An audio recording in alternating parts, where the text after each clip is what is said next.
The early 19th century witnessed a critical period in American foreign policy, challenging the young nation's sovereignty and maritime interests. Along the North African coast, the Barbary States, including the Regency of Algiers, posed a significant threat to international shipping. Their practice of piracy and demanding tribute payments was a long-standing issue for European powers.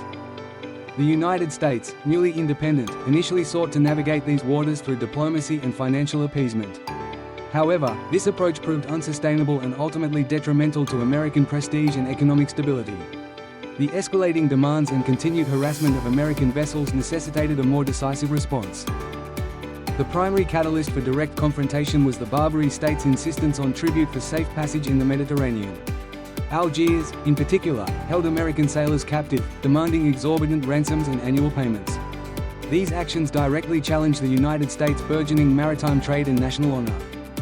President Thomas Jefferson, a staunch opponent of paying tribute, recognized the long-term costs and indignity of such a policy. He believed that military action, though costly, would ultimately be more economical and honorable than perpetual appeasement. This conviction laid the groundwork for the First Barbary War. From 1801 to 1805, the United States engaged in its first significant overseas military conflict against the Barbary States. Naval expeditions, notably under Commodore Edward Preble, were dispatched to the Mediterranean to protect American shipping and confront Algerian aggression. Key engagements included the blockade of Tripoli and the daring raid on Derna. This conflict, though not exclusively against Algiers, established a precedent for American military intervention abroad.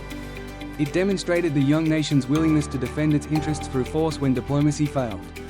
The war concluded with a treaty, but the underlying issues of tribute and piracy remained unresolved.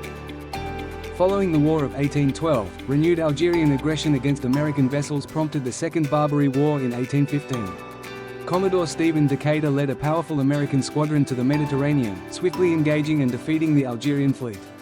This decisive naval campaign forced the Dey of Algiers to sign a treaty. The treaty formally ended all demands for tribute and ransom payments from the United States. It also secured the release of all American prisoners without payment. This swift and conclusive victory marked a definitive end to the Barbary States' harassment of American shipping. The American-Algerian War, encompassing both Barbary conflicts, profoundly impacted American foreign policy and naval development. It solidified the principle that the United States would not pay tribute for safe passage, asserting its sovereignty on the global stage. The wars also fostered the growth and professionalization of the U.S. Navy. For Algiers, the defeat signaled the decline of its corsair economy and its eventual subjugation by European powers. The conflicts contributed to the broader international effort to suppress piracy in the Mediterranean. These engagements remain a crucial chapter in the early history of American diplomacy and military projection.